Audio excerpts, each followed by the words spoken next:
My name is JC Sylvie, and this is the Loudoun Impact Podcast. We interview purpose-driven leaders right here in Loudoun County. Really excited to welcome my next guest today. Her name is Melissa Hinton. She is the founder and chairman of Loudoun Serenity House right here in downtown Leesburg. Thanks for joining me. Thank you so much for inviting me. It's an honor to be part of this. Yeah, I've heard a lot about this charity and the foundation, and I thought you'd be a great guest. I think you are a purpose-driven leader, as my podcast title implies. That's what we like to focus on, people like that. And when I heard your story, I thought the audience would love to hear more about the Loudoun Serenity House. So let's jump right into that, and thank you. Tell us a little bit about it. Sure, thank you, JC. 2 years ago, or actually a couple years ago, I started to realize that we had an unmet need in Loudoun County.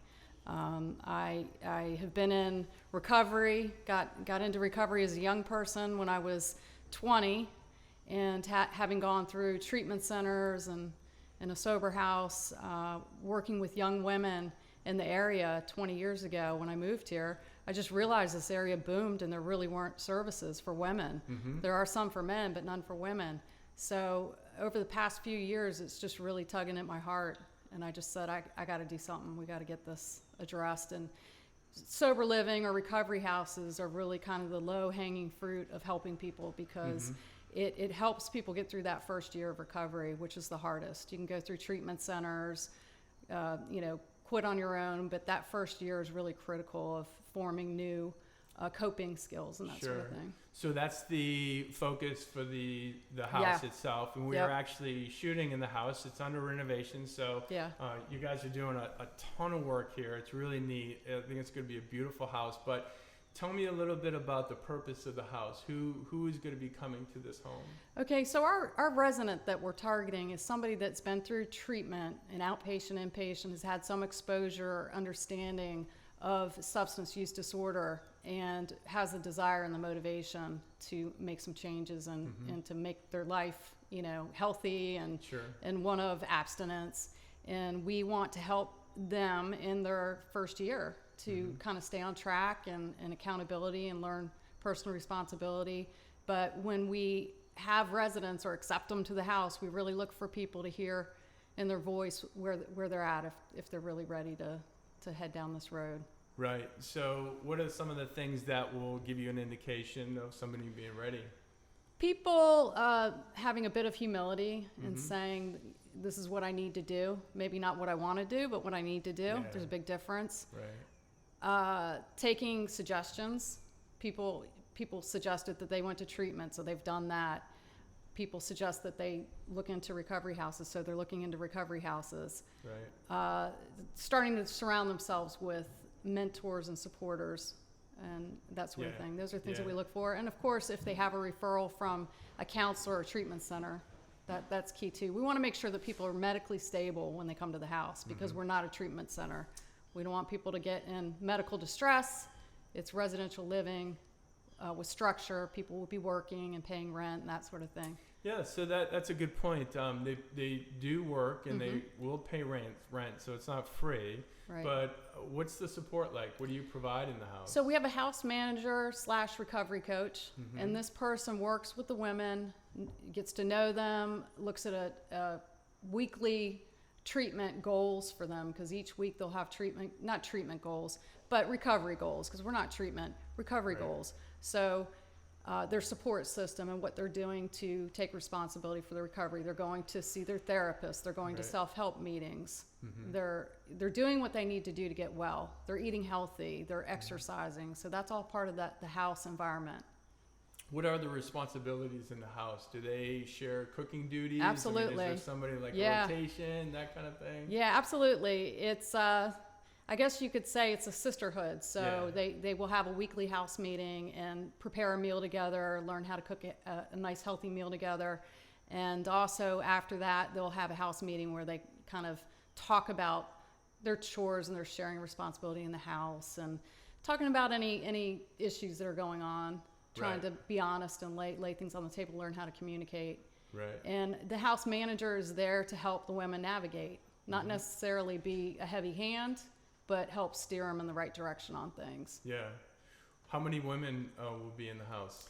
We can have up to 8 women in the house, and is that by code, or is that just a function of how many bedrooms? It's by the size of the house and the functionality of the house. We want it to be safe. We want it to have enough space, and we also don't want to take on too many residents that we can't give them the personal attention and support that they need. Yeah.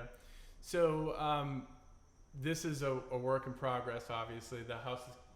It looks like you've made a ton of progress. Actually, you're pretty close to getting ready to open, right? Yes, it's a beautiful house. We plan to open by October 1st. We have our website up, which is www.loudounserenity.org.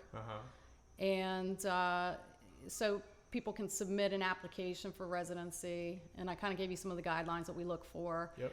We don't want to be hard with, you have to check these 3 boxes in order to get in. I mean, it's really an interview and looking at the application and seeing, learning a little bit more about the person. Yeah. Primary diagnosis would be substance use disorder. So we don't want to do people a disservice by taking somebody that really primarily has another issue, right, and not have the mental health professionals or the people here. Yeah, so. Right. So you touched on this in the beginning, Melissa. You went through the same kind of process as a young girl, right? Yeah. Can you tell us a little Absolutely. bit about that? I was 17, a senior in high school. My dad had been in self-help. He had gotten some help for himself. I grew up in a very addicted family, and so I was around alcohol and drugs as a young person.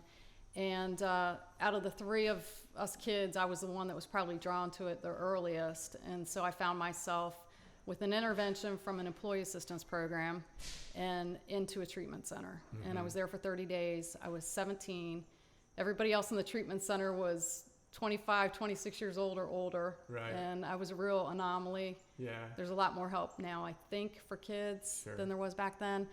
And it took me about 2.5 years to really come around. I spent a lot of time in the self-help groups and going to therapy and listening, but it was a process. So it didn't take, right away, but it's a process. And that's one message that I like to tell people.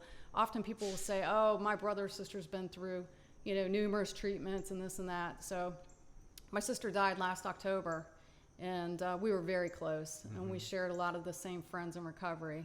And she had a husband and a son, and it was a very painful experience to walk through with her for the past couple years. Right. But we were able to get her into some recovery houses in California. There weren't any here. And this is the exact type of house that we need here. So she would come and stay with me and stay sober and clean for months at a time. But she had called around and tried to find a place here, and we couldn't find anything. There are some lower level houses that are unmonitored, but she needed to be breathalyzed and monitored. And she needed that extra support. Right. Do you do that here, breathalyzed? Yeah. Okay. Yeah, we and do. That's a condition of living here. Yeah, and I would say that some people are okay with that, without that. Right. There's houses they call level 1 house where it's more democratically run, but we're going to be a level 2 house where we do provide a little more help and support and accountability. Right. And there's that's a big need that first year because of the cravings and because of learning coping skills and making the changes. Right. Just knowing, hey, I'm going to breathalyze. That's going to help me stay accountable and honest. How did you find this house? I've been hawking houses for years and just kind of dreaming like, oh, this would be a great house. And so it was on my list. This house specifically. Serenity House. Yeah. And I walked in it and I could feel the atmosphere. It's comfortable, it's peaceful, it's serene, and it had the right space requirements. It had the right area for having a staff person. Sure. And it's locally it's a wonderful spot because when people are in early recovery, often they lose their driver's license. Yep. They have to start sometimes back to square one with an entry-level position. They need to be close to shops and stores and businesses so they can get around. We want to set them up for success. So. And this is perfect because you're walking distance to downtown Leesburg and grocery stores and shops. Absolutely. Yeah. And I want to add that this really took off. The community and the support has just been tremendous. So it tells me that this community has a heart for this topic. Yeah. And a lot of times when I speak, I'll tell people to stand up, and everybody that's been impacted by addiction or substance use to please sit down, and the whole room sits down. So it just tells you exactly how. And with women, there's a little bit more shame, and it's a little bit harder sometimes, I think. I mean, it's hard for everybody, but for women, there's a lot of shame that goes along with that. Being a mother, or some of the issues that go along with a woman who is using substances and alcohol. Right. So. Yeah. So you have a full-time job. You're in IT, right? Yep. So you're trying to juggle a couple things. You've got kids, yes, that you're trying to raise, and you're starting this pretty ambitious project. How do you manage that? So what I tell myself is that I try to stay on the middle of the beam, and my kids, and I need my daytime job for sure. Right. So I try to balance it, and I try to ask for help. Yeah. I can't do this alone. It's a we thing. Right. And I have wonderful people that are helping me with this, that have just jumped in. I could not do this alone. Right. So it's incredible, the amount of people. There are some people that their immediate family hasn't been impacted by substance use, but they're still so generous and so caring and compassionate. So yeah. Yeah. I mean, that's how it So happens. how can people help? What do you need the most help with? Is it funds or volunteer Absolutely. work, or? It's a little bit of everything. So absolutely, funding is always important to keeping a nonprofit, healthy. Yep. So we have a website, and if people can help be friends of Loudoun Serenity House and make a small monthly donation, that'll go a long way for operations and the staff, and providing a really nice facility. We want women to walk in and go, "This is nice. This is nice. I feel at home." Yeah, So. and I think they will, because it's a nice home. I love what you're doing so far. I can see a ton of work being done, and yeah, but it's I think amazing good. the businesses that have come through and said, "We'll do an in-kind donation. Oh, We're going to carpet the house. We're going to do the plumbing." Unbelievable people that are just there, and that's how this works. That's how we will build a legacy nonprofit for women in Loudoun, is having it backed by businesses, backed by the community. And I want people to call us, to look at our website when they need a resource, even if it's not for a woman. Hey, what do you suggest, or can you give us some resources? Yeah, that's great. Well, Melissa, this has really been enjoyable, educational. I love what you're doing here. Very impressive how you've just stepped up. You saw a need in the community, and you just jumped right in. Thanks. And there's not a lot of people willing to do that these days. And I want to say thanks. Yeah, thanks for helping us. I really appreciate it. So guys, for those of you out there who are interested in helping Melissa and the foundation, we'll put a link to the website below. And that would be wonderful. yeah, visit, become a friend, donate, and I'm sure you guys would appreciate it. Yeah, wonderful. Thank you very much. We're very grateful. You bet, Melissa. Thanks. Thanks.